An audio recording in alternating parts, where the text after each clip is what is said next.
I'm David Baverstock and I'm the Chief Winemaker at Herdade de Esporão. Esporão is a wine project in the southern part of Portugal, in the Alentejo region. The Esporão story started in 1973 when the current owner bought the property and started planting grapes, although the winery wasn't eventually built until 1986. So as a wine producing company, we're pretty young. We produce something in the order of 14–15 million bottles of wine a year, and they're separated into different price quality categories. Like we start with our entry point wines called Alandra, then we have Montevideo as a sort of an everyday drinking wine. Then we have Defesa, which is a brand that sort of sits between Montevideo and Esporão. Again, good price quality connection there. Esporão Reserve, which is getting into our more premium selection, and then we have our private selection Esporão, which is our sort of super premium wine.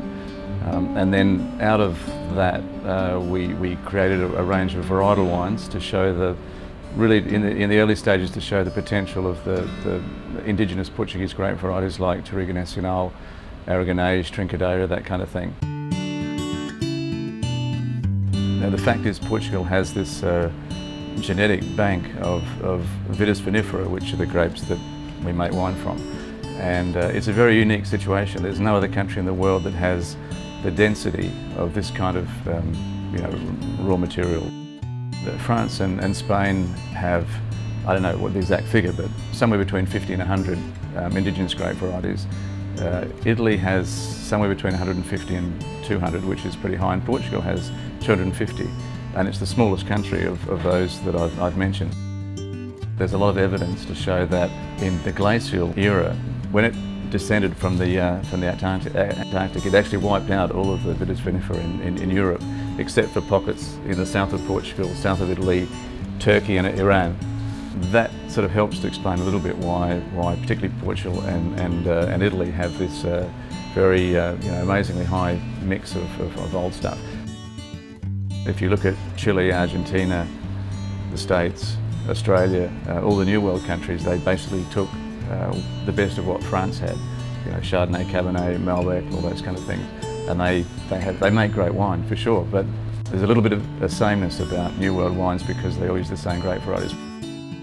At Esporão, we believe very strongly in using the Portuguese grape varieties and the grape varieties within the region that we are. We have to sort of express what the Alentejo can do in terms of its grape varieties, climate, soil, all that kind of thing.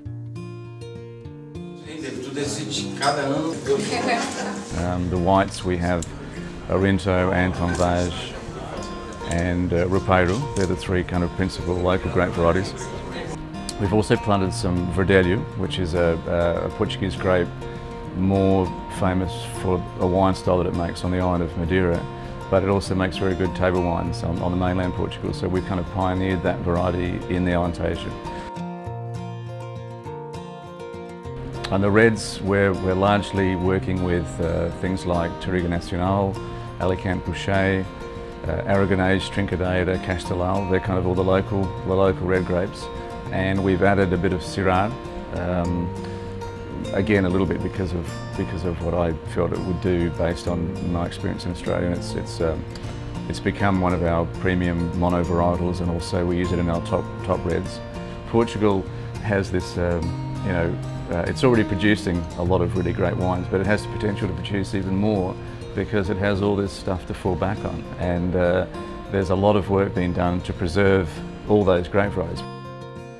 And Esporão kind of is a newcomer really in a country that's very old in terms of its winemaking history and tradition. Portugal, it's been making wine for centuries, but we've done pretty well.